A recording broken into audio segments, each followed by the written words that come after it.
안녕하십니까. 수익을 말하다의 우민 전문가입니다. 오늘 벌써 8번째 시간, 언 2달이란 시간이 흐르게 됐는데요. 그동안 이제 제가 말씀드렸던 부분, 시장에 대한 어떻게 시장을 봐야 하는지, 그리고 이 시장에 어떻게 대응을 해야 되는지, 그리고 마지막으로 이제 기법 같은 부분들까지 제가 이제 그동안 설명드렸고, 이번에 이제 보조지표 마감 짓고 지난 시간에 제가 이제 방송 중에 언급했던 종목들을 이제 한번 살펴보고 그 뒤에 이제 우리가 시장에 대응하는 어떤 이제 강의들 그리고 이 시장에 대응하는 방법들을 제가 좀 제시해 드렸는데 생각보다 반응이 너무 좋아서 이제 기분이 참 좋습니다.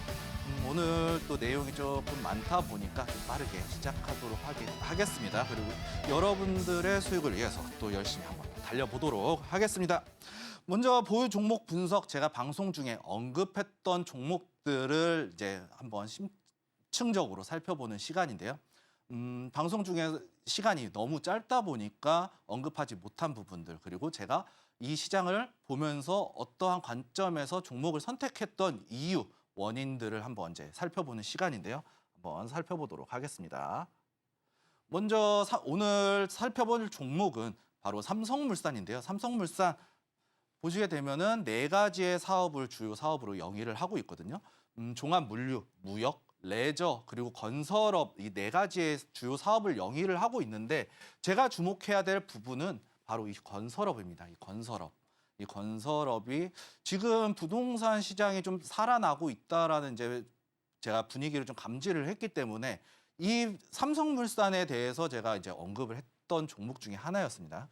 그리고 이 삼성물산 같은 경우에는 이 삼성물산을 지배하는 자가 삼성그룹을 지배한다라는 말이 있듯이 실질적인 삼성그룹에 대한 지주회사라고 이제 특징이 이렇게 있다라고 말씀드릴 수 있겠고, 제가 주목하는 부분이 바로 건설업이었던 것만큼 이 건설업 도급 순위가 1위라는 얘기예요. 이렇게 그 말뜻은 건설업 호황이 나왔을 때 충분히 대장의 역할을 할 수 있다라고 이제 봤기 때문에 저는 이제 삼성물산이란 종목을 집중을 하게 되었습니다. 먼저 주요 사업별 매출을 한번 살펴보도록 할 텐데요. 건설업 비중을 봐야 되겠죠. 33%. 여기서 59기가 재작년이죠. 그리고 작년 46%로 상승을 한 모습을 우리가 확인할 수 있었습니다. 그리고 최근 이제 2분기 실적에서 48%까지 비중이 올라갔어요. 그리고 매출액도 봤을 때는 전년도 1년치가 19, 그리고 지금 반기로 따졌을 때 소폭 상승할 수 있다라는 얘기가 되거든요. 물론 계절적인 요인은 분명히 존재하겠지만 지금 이 매출액으로 봤을 때 이 건설업의 수주가 늘어나고 있다라는 부분, 매출 실적이 증가하고 있다라는 부분을 우리가 집중을 해야 된다는 얘기죠.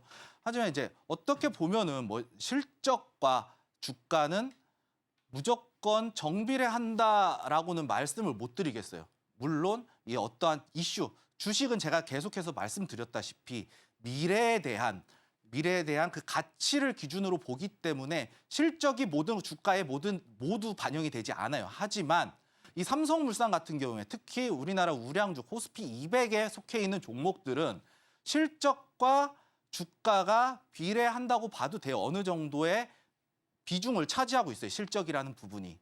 그만큼 주가가 무겁기도 하고 이 사람들이 실적에 대한 기대감으로 움직이는 종목들이다라고 이제 말씀을 드릴 수 있겠고요. 그 외에도 이제 뭐 상사, 패션, 리조트, 뭐 급식, 뭐 바이오 사업도 있다라고 이제 말씀드릴 수 있겠는데 전체적으로 봤을 때 비중 자체가 확연히 틀려요. 이거 다 합쳐야지 요거랑 비슷해요. 건설업이랑. 그 부분으로 봤을 때 삼성물산의 주력 사업은 건설업이다. 바로 이 건설업에 집중을 하고 있다라는 얘기죠. 그러면은 이 부동산 경기를 살펴봐야 되겠죠. 부동산 경기가 좀 호황까지는 아니지만 회복세로 접어들고 있다라는 얘기인데 일단은 봤을 때는 이 도급 순위거든요. 시공 능력 평가 순위 국토교통부 자료를 이제 가져왔는데 보시게 되면은 삼성물산이 압도적으로 1위를 차지하고 있어요. 삼성물산이 압도적인 1위인데 전년도와 비교했을 때 매출액, 시공 능력 평가가 엄청나게 상승을 했어요. 대략 한 절반 정도, 50% 정도 상승을 했거든요. 보시게 되면은 20조에서 31.9조죠. 그러니까 31조 9천억까지 거의 한 50% 정도가 시공 능력 평가 순위에 산정이 되면서 압도적인 1위, 올해의 1위를 차지했다는 얘기죠. 그렇다는 뜻은 제가 아까도 말씀드렸다시피 이 삼성물산이 대장의 역할을 할 수 있다는 얘기예요. 대장주가 될 수 있다라는 얘기예요. 대장. 우리가 대장주를 잡아야지 그만큼 빨리 수익이 나고 그만큼 더 많은 수익을 낼 수 있다는 얘기죠. 그리고 2위가 이제 현대건설인데 현대건설하고 차이가 어마무시하죠. 지금 17조니까 대략 14조 정도 차이가 나요. 그렇다는 뜻은 삼성물산 올해 좀 기대해 볼 수 있다. 이 부동산 호황과도 좀 회복이 되고 있다라고 이제 어떻게 보면은 우리가 유추를 해낼 수 있겠죠, 벌써. 조금 더 이제 좀 디테일하게 살펴보시면요. 주간 KB 아파트 매매 가격 지수예요. 아파트 매매 가격 지수인데 보시게 되면은 하방세에서 상승으로 올라왔죠. 가격이. 지수가 올라왔어요. 그러다가 이렇게 완만하게 만들다가 다시 이렇게 만들어지고 있죠. 이거를 파동으로 봤을 때 이 기본적 분석도 이런 차트로 나타나거든요. 이런 기본적 분석을 기술적 분석으로 바꾸는 부분도 반드시 필요하다라고 이제 말씀을 드릴 수 있는 게 지금 이 차트를 보시게 되면은 뭐냐면은 이렇게 부동산 고가가 있었죠. 이렇게 내려왔어요. 내려오다가 여기서 이렇게 반등이 나왔다가 내려오고 여기서 요만큼 이렇게 올라왔다는 얘기예요. 요만큼 올라왔다는 얘기예요. 박스권을 살짝 돌파가 나온 위치다라는 얘기죠. 이렇게 내려왔다가 올라왔으니까요. 여기가 영선으로 기준을 했을 때. 그렇다는 뜻은 부동산 경기가 회복되고 있다는 얘기인 거죠. 이 사이클상, 산업의 사이클상 회복기에 접어들었다. 지금 이 부동산이 어떻게 침체를 맞이했는지는 다들 알고 계시겠지만 지금 FOMC 금리 인하 덕분에 부동산 경기가 지금 매수세가 늘어나고 있다는 얘기죠. 다음 자료로 또 넘어가서 살펴보시게 되면은요. 부동산 거래량이 늘어나고 있어요.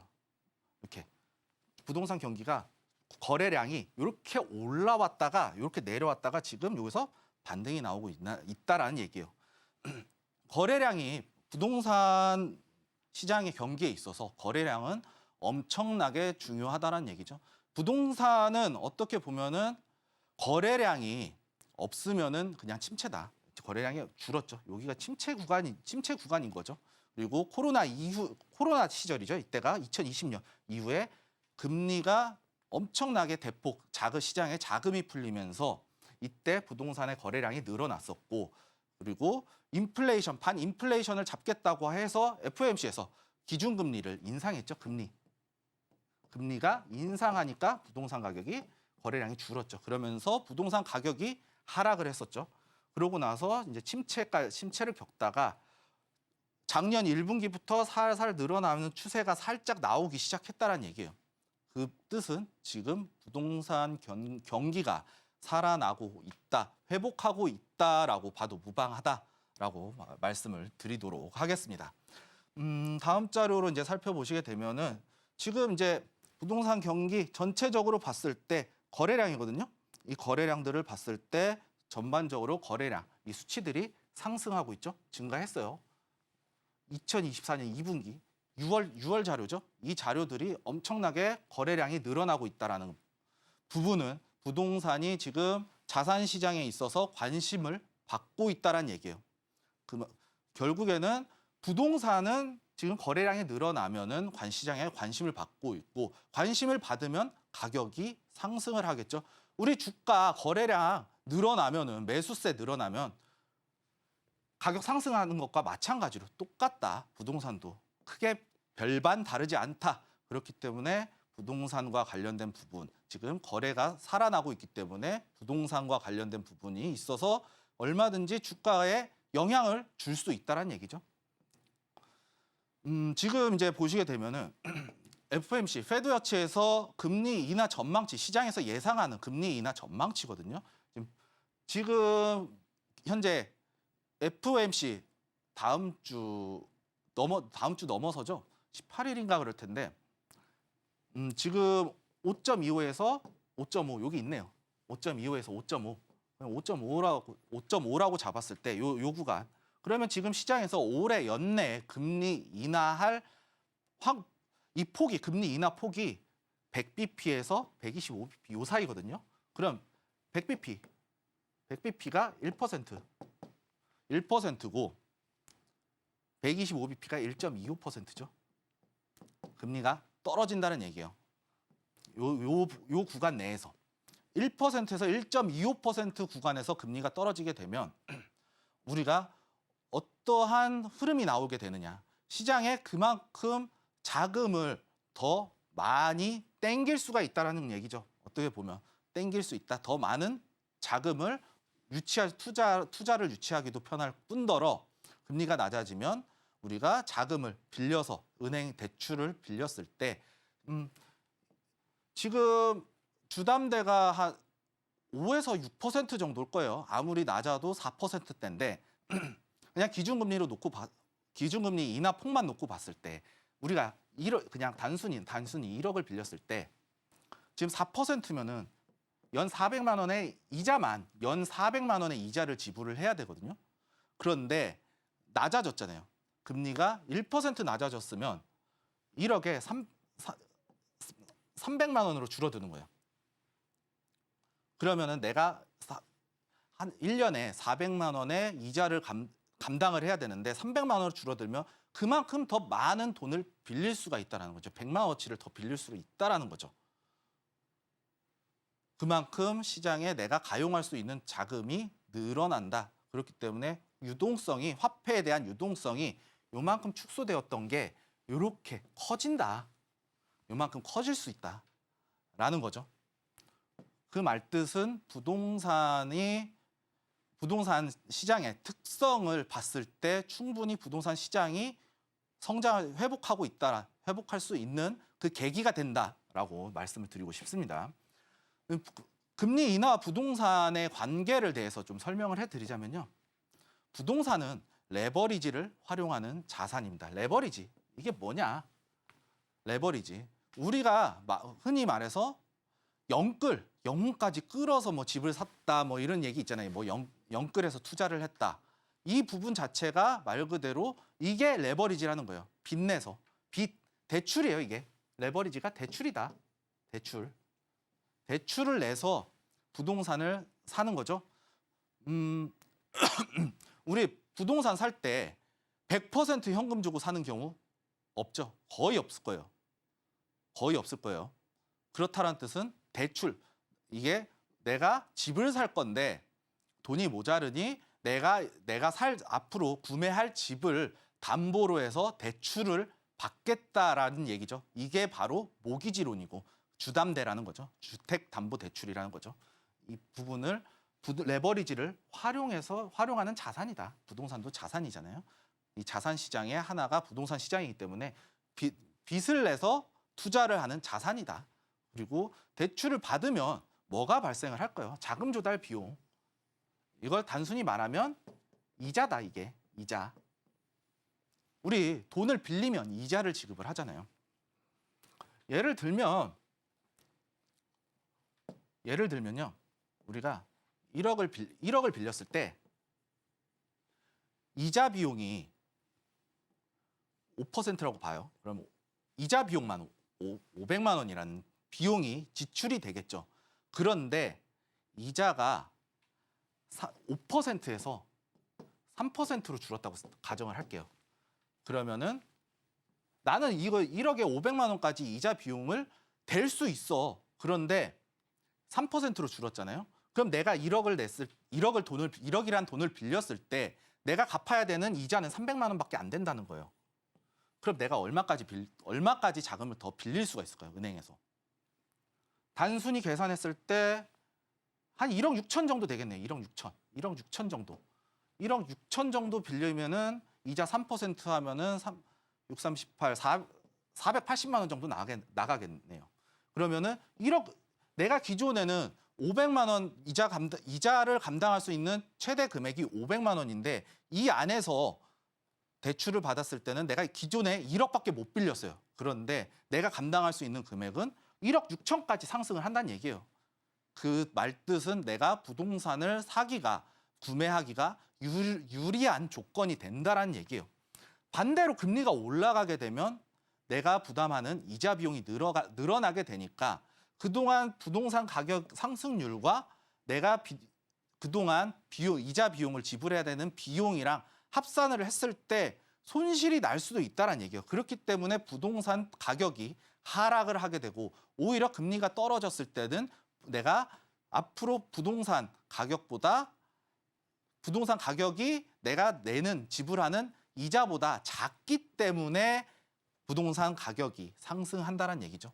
그렇다는 뜻은 부동산 가격이 상승하면서 마진율이 좋아지면 무슨 일이 생길까요?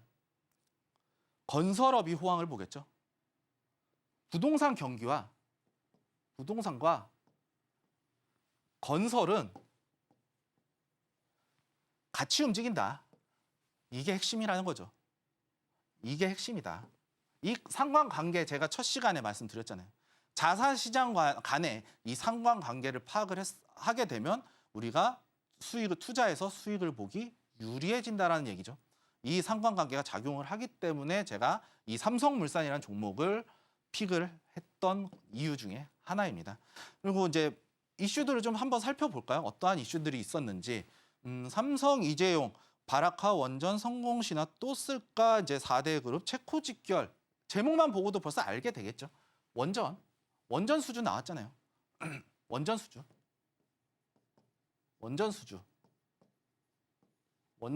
나왔죠. 원전 수주가 나왔고, 그리고 한남 4구역 재개발, 삼성물산과 현대건설 치열.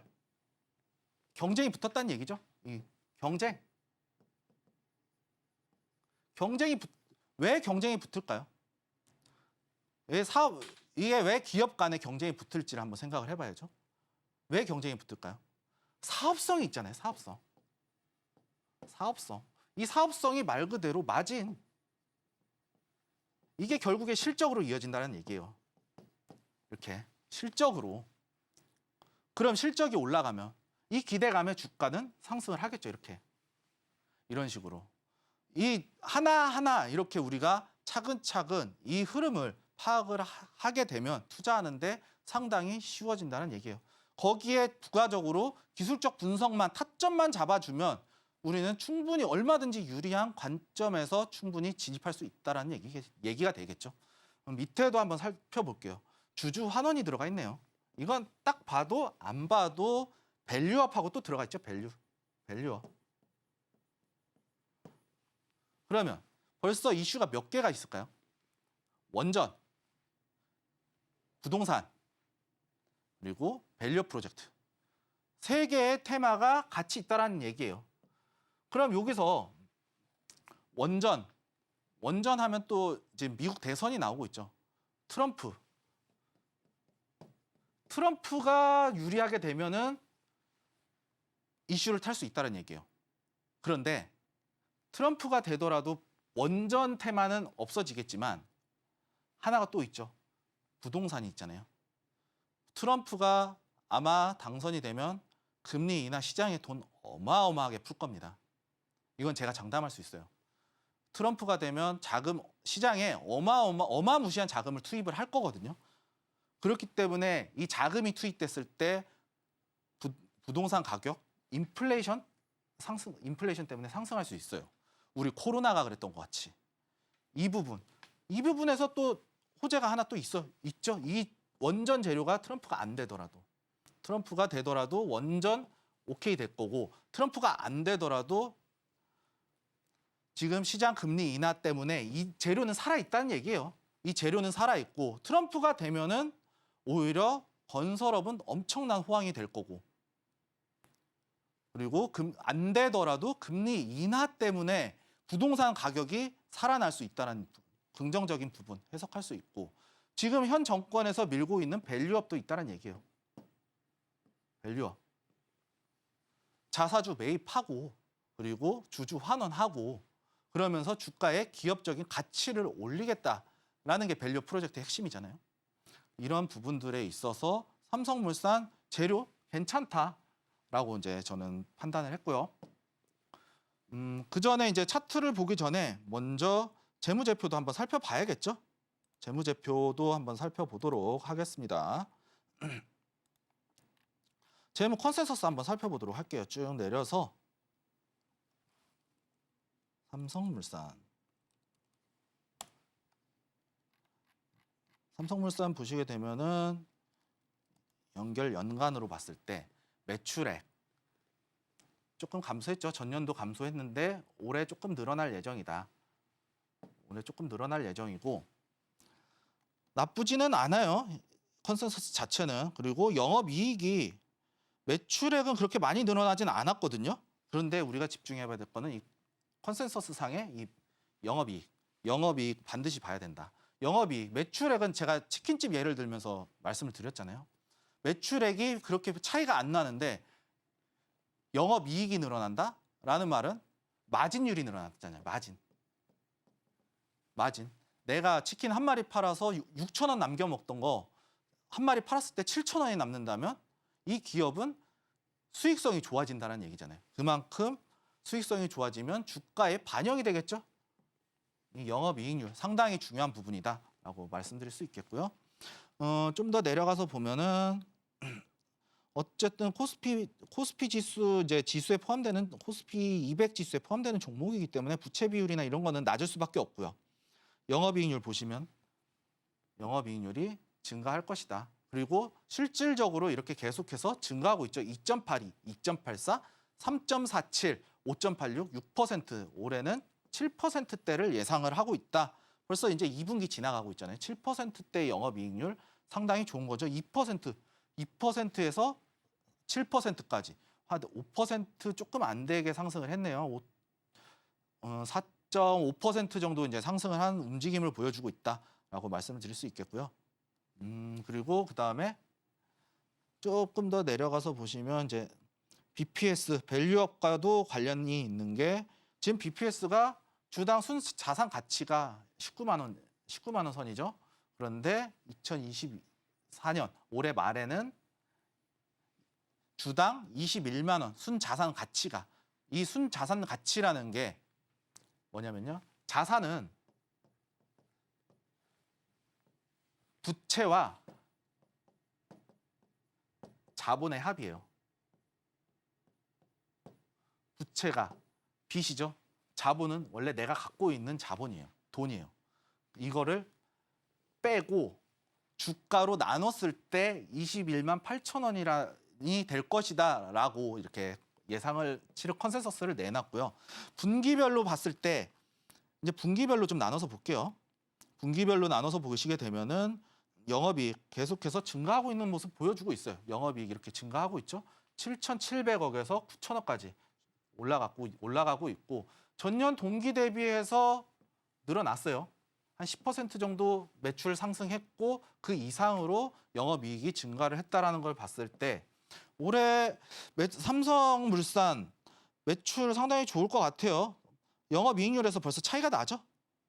영업이익률 전년 동기 7.57 여기 7.57에서 8.18 그리고 점차 늘어나고 증가하고 있는 모습 중간에 살짝 빠지긴 했으나 여기까지가 2023년 여기가 2024년인데 늘어나고 있죠. 증가하고 있죠. 이렇게 증가하고 있다라는 부분은 긍정적으로 해석할 수 있다는 얘기죠.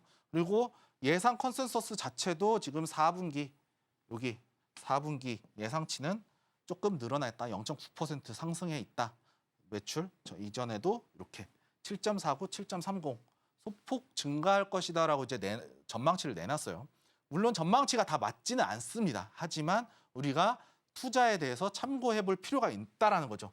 말도 안 되게 나오는 경우도 있긴 하지만 지금 이거는 얼마든지 합리적으로 생각을 할 수가 있는 게 계속해서 늘어나고 있잖아요. 영업이익률이 전년 4분기부터 1분기, 2분기 때 최대 나왔죠. 그리고 4분기 나왔었죠. 전년 동기하고 비슷했지만 조금 이게 잘 나와주고 있다라는 부분을 봤을 때 얼마든지 긍정적으로 해석할 수 있다라는 거예요.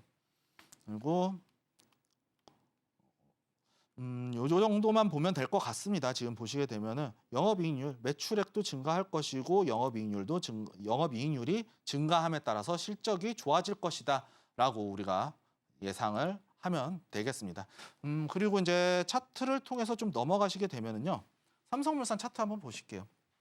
차트를 한번 보시게 되면은 최근 차트는 이렇게 상승 추세, 단기적인 상승 추세, 그리고 여기가 하락 구간 만들어냈죠. 하락 구간을 끝내놓은 자리가 이 자리다. 그럼 이게 뭐가 보일까요, 지금? 삼각수렴 보이잖아요, 삼각수렴. 이렇게. 삼각수렴 보이잖아요, 이렇게. 지지선 받고 올라왔죠. 지금 제가 한 이쯤 드렸는데 급하게 사지 말라 그랬어요. 손절가 좀 짧게 드렸고 좀 내려오면 매수 들어가라. 아마 요 자리나 아마 한 요 자리쯤 매수 들어갔을 거예요. 요 자리. 지금 양봉 요 자리. 이때. 이거 오늘 이제 낮 차트인데 어제나 월요일 날 진입이 충분히 가능했다. 내려왔다가 양봉 하나 들어가면 사라고 제가 매수하라고 이제 방송 중에 언급을 했거든요. 그렇기 때문에 이 자리에 매수했었으면은 정말 좋은 자리 잡았다라고 말씀드릴 수 있겠고, 앞으로 흐름이 어떻게 될 것이냐라고 봤을 때는 지금 이제 어떻게 보면 이제 지금 아까 삼각수렴이라고 말씀드렸죠, 이렇게. 그러면은 얘가 여기까지 내려올 수도 있어요. 물론 내려왔다가 가게 되면 이 자리 이탈하지 않는 이상 충분히 대응 가능하다라고 보고 있지만, 저는 이제 손절 이렇게 길게 들고 가는 거 되게 싫어하거든요. 되게 싫어해요. 그래서 손절가 짧게 드렸어요. 손절가 짧게 드렸고 이 자리에서 수렴할 가능성이 높다. 대략 한 요 구간. 요 구간에서 수렴할 가능성이 높다라고 보여지고요. 이 자리 넘어가다가 아마 기간적인 조정이 좀 있을 거예요. 지금 지수의 흐름도 좋지 않기 때문에 약간의 기간 조정이 있을 것이고, 일단은 18일 날 FOMC가 있죠. FOMC. 이거 금리 인하에 따라서 주가가 변동할 수도 있다라고 이제 말씀을 드릴 수 있겠고요. 이걸 이제 HTS 이제 차트로 좀 넘어가서 이제 단기적으로 좀 한번 살펴보도록 할게요. 단기적으로 살펴보시게 되면은 나쁘지 않거든요. 정말 나쁘지 않은 게 횡보 잘 쳐주고 있어요. 60분 봉상인데 여기서 박스가 만들어졌죠. 이렇게. 이 자리에서 움직일 가능성이 매우 높다라는 것이죠. 제가 손절가를 한 13만 원 정도 언급했었던 것 같거든요. 이때 박스권, 이 앞에도 박스권이죠. 이렇게 큰 흐름을 보게 되면 정말 잘 지켜주고 있는 위치. 여기서 지지받고 그러면서 파동 이렇게 만들고 있죠. 박스로. 아마 여기서 지금 상승 추세가 나왔기 때문에 이 추세, 단기적인 추세, 이 추세만 안 깨지게 되면은요, 충분히 우리가 반등 노릴 수 있는 위치다라고 말씀드리도록 하겠습니다.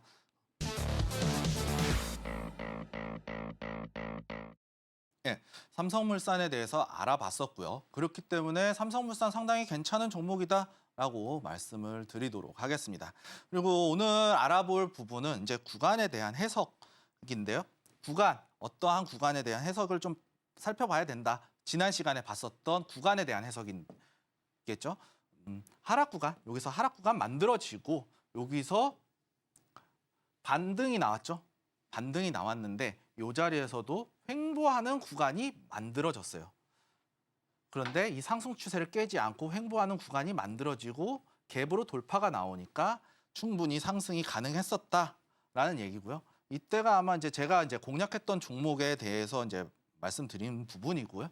이런 식으로 하락과 횡보, 상승이 나오는 도중에도 이렇게 횡보 구간이 나올 수 있다라는 거죠. 이렇게 상승하는 도중에 이 자리를 박스권을 만들어 놓고 횡보하는 구간이 만들어졌다. 그리고 돌파를 하고 나니까 꼬리가 전고점 매물대까지 쭉 여기 소화를 했다. 그리고 빠졌죠. 이때 이제 이러고 나서 SCI 평가 정보 내려왔다가 이제 최근에 또 올라오는 흐름 보여주고 있습니다. SCI 평가 정보 이때 이슈가 뭐였을까요? 글로벌 경기 침체였어요. 경기 침체. 이 경기 침체가 왜 경기 침체에 나왔는데 왜 이 종목이 올라가냐? 신용평가사잖아요. 신용평가. 발주가 늘어난다는 얘기예요. 디폴트, 신용 부도, 디폴트라고 하는 부도. 우리 대출 못 갚아서 연체율이 늘어나니까 수주가 늘어난다는 얘기죠.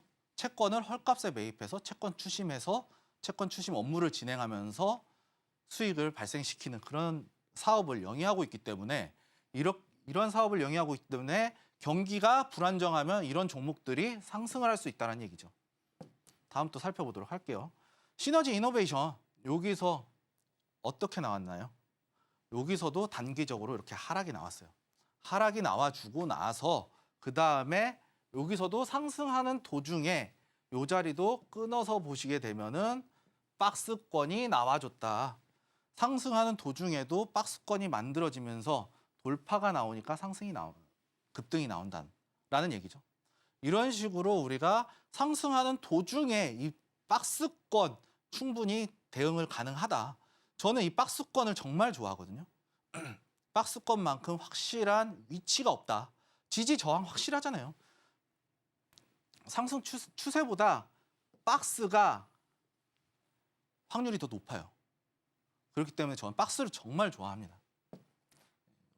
이렇게 우리가 공략을 할 수 있겠고요. 오늘 살펴볼 내용은 바로 눌림목에 대한 내용인데요. 눌림목 다들 들어보셨을 겁니다. 이 눌림목이 어떻게 생성이 되는지, 어떻게 만들어지는지에 대한 부분 오늘 살펴보도록 할 텐데요.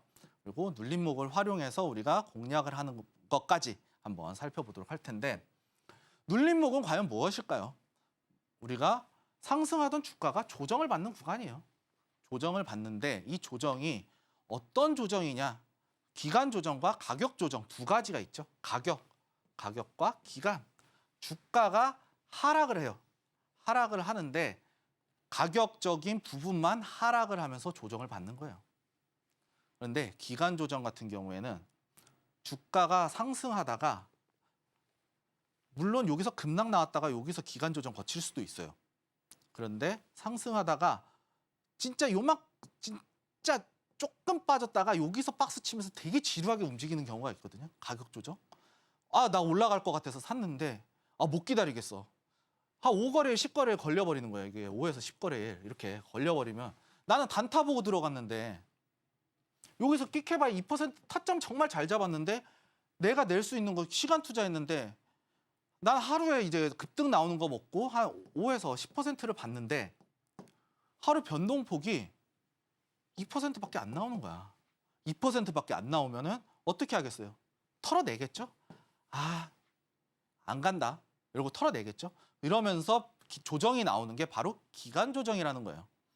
물론 이렇게 해서 가격 조정과 기간 조정이 같이 나오는 경우도 있어요. 이렇게 저점이 이렇게 있으면 이렇게 나오는 경우도 있거든요. 이런 식으로. 이런 경우도 있다. 조정이라는 게 상당히 많다라는 거고요. 다만 이제 우리가 눌림목을 공략할 때 이 조정을 받을 때 하락 추세, 그러니까 하락하는 구간과 이게 조정을 명확하게 구분을 해놔야 돼요. 명확하게 구분을 할 줄 알아야 돼요. 하락과 조정을.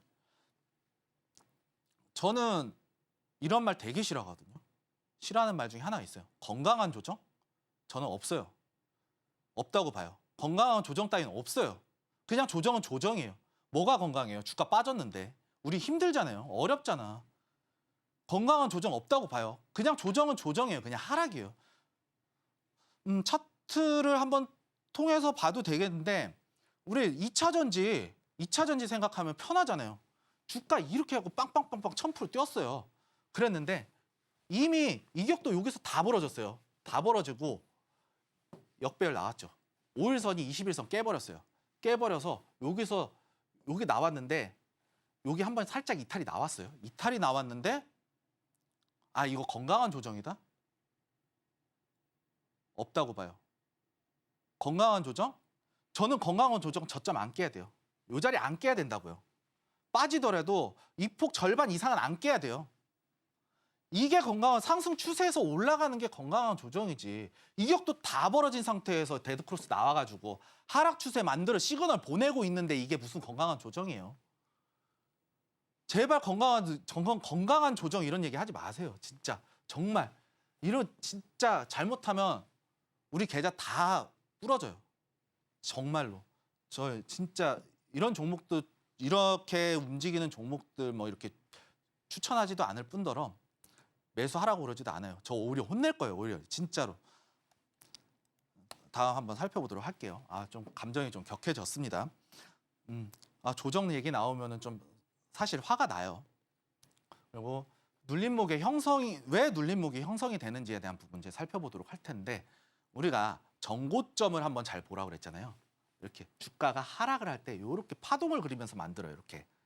그런데 주가가 여기서 횡보하다가 갑자기 매집봉이라고 하는 캔들이 하나 뽕 떠요. 이렇게 뽕 떠요. 뜨는데 이 윗꼬리가 왜 생성이 되는 걸까요? 이걸 봐야죠. 이때 물렸어요. 나 본전 왔다. 나 나갈래. 나 좀 더 올라갈 것 같은데 들고 있을래. 라는 이제 심리가 작용을 하겠죠. 이때 본전 왔다. 와, 1년 기다렸는데 너무 힘들었다. 6개월 기다렸는데 너무 힘들었다. 탈출하자. 이러한 본전 심리 때문에 눌림목이 형성이 될 수 있다. 본전가 부근까지 왔으니 약손실을 정리하자. 나 배당도 받았으니까 뭐 이 정도까지는 손실 볼 수 있어. 라는 식의 이러한 부분들, 이 본전 심리가 이제 작용을 한다. 이게 바로 매물대가 생기는 원인이기도 하고 눌림목이 생성되는 원인이기도 합니다. 그리고 단기적인 차익 실현 물량이 있겠죠. 차익 실현 물량. 우리가 올라왔어. 우리 다들 기술적 분석 다 알잖아요. 여기서 파동 그리면서 내려왔어요. 내려왔는데 여기서 올라왔어. 돌파 잡았어. 그런데 이 자리 못 넘겼어요. 이 자리 못 넘겼네? 이 자리 못 넘기면은 빠질 수 있어. 치고 빠지자. 이게 바로 단타죠. 단타 물량. 단타 차익 실현 물량. 그리고 요 앞전에 있던 사람들도 여기서 어느 정도 수익이 나왔으니까 난 그래도 버텨서 수익 보고 나왔어. 그러니까 나 팔래. 이런 차익 실현 물량이 눌림목의 형성이 될 수도 있다. 이것과 동시에 같이 발생을 했을 때 눌림목이 이렇게 형성이 될 수 있다는 얘기예요. 그리고 세력주의 관점에서 봤을 때는 개인의 물량을 뺏기 위한 거예요. 물량을. 개인들의 물량. 세력들이 이제 매집을 하잖아요. 매집이라고 하는데 저는 이제 세력주에 대한 관점으로 그렇게 보진 않아요. 근데 이게 세력주에 대한 부분들을 또 관심이 있어 하시는 분들이 계세요. 근데 이 세력으로 봤을 때는 이 자리에서 매수를 하잖아요. 이렇게. 매수를 하는데 올렸어. 가격을 올려쳤어요. 세력들이 올려쳤어요. 올려쳤는데 돈을 너무 많이 썼어. 세력들도 먹고는 살아야 되잖아요. 세력들도 먹고는 살아야 돼요. 뭐 직원들 인건비 주고 뭐 밥 사 먹고 해야 될 거 아니에요. 그런 부분들을 이제 물량을 뺏어서 일부 차익 실현하고 주가를 내려버려요. 어느 정도 물량이 확보할 때까지. 그렇기 때문에 눌림목이 형성이 될 수도 있다. 받아 먹어야 되거든요. 더 받아 먹어야지 위에서 올려칠 수가 있으니까. 그리고 통정 거래라고 해서 통정 또는 자전 거래라고 해서 이렇게 돌리는 거죠. 물건을. 우리 그 작전이란 영화 보면은 술을 이제 내가 여기서 한 잔 먹고 여기서 조금 따라서 난 조금 더 붙여서 다음 사람한테 넘기고 또 넘기고 하다 보면은 이 술잔이 나중에는 이 글라스 잔이 이 얼음통으로 바뀌어 버리죠. 그런 것과 마찬가지로 이런 식으로 세력주의 관점에서도 눌림목이 형성이 될 수 있다라고 말씀을 드리도록 하겠고요. 일단 조정에 대한 예시를 한번 살펴보도록 할게요. 오성첨단 소재 오늘 주가 엄청나게 빠졌어요. 그런데 어제 같은 경우에는 또 엄청나게 또 상승이 나왔었거든요. 이 가격 조정 상승이 나왔었죠. 상승이 나온 이후에 이렇게 주가가 나왔죠. 이런 자리 조심해야 되긴 해야 돼요. 어떻게 보면. 그런데 이 자리는 한번 반등 노리고 들어가 볼 수 있다라는 얘기죠. 왜? 저점을 안 깼잖아요. 근데 이 자리 깨지면 위험할 수 있어요. 이 자리 깨지면 주가가 이렇게 내려 꽂을 수 있다라고 이제 알아두시면 될 것 같고, 요 구간이 바로 가격 조정 구간이다. 가격을 인위적으로 하락을 시켰죠. 매도세가 나오면서 그동안 차익 실현 물량들이 많이 나왔기 때문에, 그렇기 때문에 주가가 이제 매도세가 나오면서 하락을 했다. 이게 바로 가격 조정이다. 상승이 나왔기 때문에 이게 조정일 수 있다라고 있다라는 거죠. 이 지금 구간은 조정 구간이다. 이 하락 구간이 조정 구간일 수 있다라고 알아두시면 될 것 같고요. 다음 넘어가시면 이제 여기도 하나가 있죠. 가격 조정. 여기서 저점 있죠. 저점. 저점에서 한번 올라왔죠. 올라왔는데 이 자리에서 저점을 안 깼죠. 캔들 제가 말한 이제 돌파 캔들 이 시가 부근에서 지지를 받고 있죠. 이 자리가 조정일 수 있다는 얘기예요. 그럼 여기서 우리가 충분히 매수 충분히 가능하다. 조정 구간 박스를 치고 있잖아요. 그럼 제가 이제 돌파 캔들 계속 얘기했을 때 타점은 여기예요. 요 꼬리가 될 수도 있고 꼬리 따라 들어가더라도 손절 여기 밑에 하단 잡고 충분히 들어갔으면 이렇게 먹고 나왔다. 그리고 가격 조정이 여기서도 이런 식으로 나왔겠죠. 3거래일 정도의 가격 조정이 나오고 다시 상승이 나왔는데 이때 중시가 부근 지지 받았죠. 이게 조정이라는 거예요. 이게 말하는 조정이지. 시세 구간 이렇게 나와가지고 500%, 300%, 300%, 500%, 1000%. 템버거 나오고 나서 나오는 조정은 그러고 나서 나오는 건강한 조정? 그건 건강한 조정이 아니고 하락의 시작이다라고만 알아두시면 됩니다. 물론 이 자리에서 그런 자리에서도 반등 노리고 들어갈 수 있어요. 이동평균선 제가 이동평균선 강의하면서 이런 구간에서 잡아 들어갈 수 있다라고 말씀드렸죠. 이렇게 나와도 파동을 그리면서 상승을 하기 때문에 이 자리에서 매수 들어갔다가 여기서 짧게 끊고 나와야 돼요. 이 자리 이탈하면은 바로 매도하면서 손절이든 본전이든 털어내셔야 된다는 얘기예요.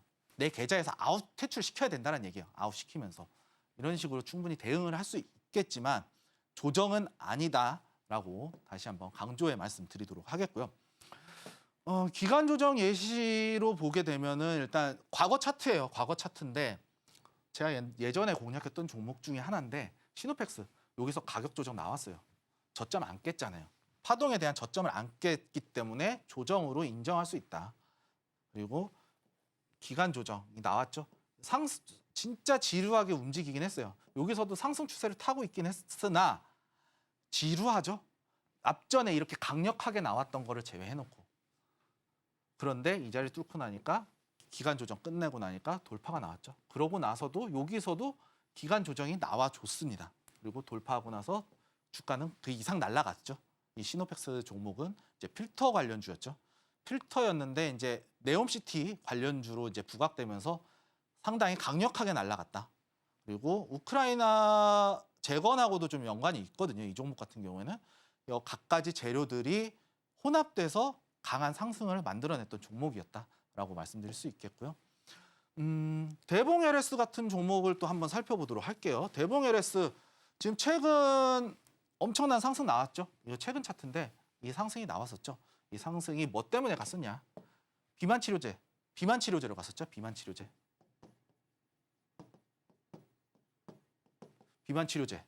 제가 이거 비만 치료제 대봉 LS 관련해서 대봉 LS가 왜 상승했는지에 대한 부분 제가 시황자를 올리면서 대봉 LS라는 종목을 또 다뤘었거든요.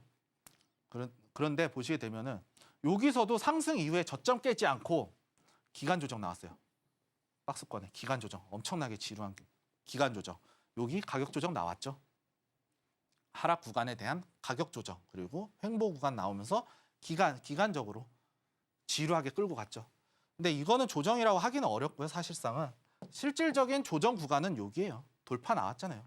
돌파 나오고 여기서 박스 치고 있죠. 이 자리가 바로 기간 조정이다. 지루하게 움직이다가 대략 한 20거래일 정도 되는 것 같아요. 그냥 얼추 봤을 때. 그러고 나서 돌파 나오니까 급등 나왔죠. 그리고 나서 기간 조정 나왔죠. 기간 조정 나왔는데 이 저점은 안 깼죠. 이동평균선 지지 받았고 여기서 기간 조정 나오자마자 그냥 바로 급등 쐈죠. 슈팅 나왔어요. 슈팅 나왔는데 슈팅 나오는 도중에도 타점을 잡을 만한 위치는 딱 있었다. 이 자리. 하나, 둘, 셋, 넷, 다섯, 여섯, 6거래일 정도에 우리가 매수할 수 있는 타점이 있었다. 물론 제 타점을 공개해 드리자면 요 타점이에요. 요 장대 양봉 못 잡아요, 사실은. 엄청나게 빨리 움직이거든요. 못 잡아요. 그럼 요 자리 아니면 요 날 잡았겠죠. 이날 이후에는 저는 바로 안 잡거든요. 흐름 보고 잡지. 요런 자리. 요런 자리에서 잡아 들어갔으면 크게 바로 먹을 수 있었다는 얘기예요. 바로 우리가 상승하는 흐름을 충분히 수익을 낼 수 있는 구간이었다. 그렇다는 뜻은 가격 조정, 기간 조정 엄청나게 중요한데 저는 기간 조정을 조금 더 주로 공략하는 편이다라는 부분까지 말씀드리도록 하겠고요. 다음 자료를 한번 또 볼까요? 눌림목 공략의 특징, 우리가 상대적으로 유리한 가격에 진입이 가능하다. 가격 조정과 기간 조정이 있다 보니까 이 자리에서 이 기준점, 손절가가 짧거나 아니면 가격 조정으로 인해서 매수가가 유리하거나 그렇기 때문에 단기적으로 우리가 포지션을 잡아 들어갈 수 있다는 얘기고, 다만 제가 말씀드렸다시피 건강한 조정은 없다라고 그랬죠. 지지선 하락 이탈 시 추가적인 하락. 제가 항상 말씀드리는 바닥 밑에 지하실 1층, 2층, 3층 다 뚫고 가는 거예요, 그냥. 아까 말씀드렸던 대로 파동을 그리면서 넘어가는데 이 자리 이탈하면 다시 조정이 나올 수 있다. 이런 식으로 우리가 충분히 이 부분에 대한 부분까지 대응을 해 나가야 한다. 그 다음에 대한 전략까지 세워야 된다. 손절을 하든지 분할 매수를 하든지, 비분할 매수를 하면서 저점이 이탈이 안 됐을 경우에는 분할 매수를 통해서 반등을 한번 노려볼 수 있다라는 얘기고요. 공략 원칙이 있어요. 반드시 지지선을 확인을 해야 돼요.